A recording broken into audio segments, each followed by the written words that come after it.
Here's to the crazy ones, the misfits, the rebels, the troublemakers, the round pegs in the square holes, the ones who see things differently.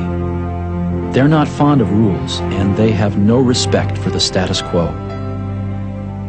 You can quote them, disagree with them, glorify or vilify them.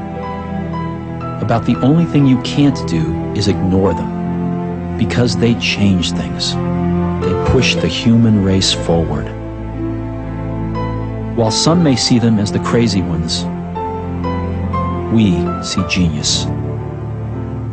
Because the people who are crazy enough to think they can change the world are the ones who do.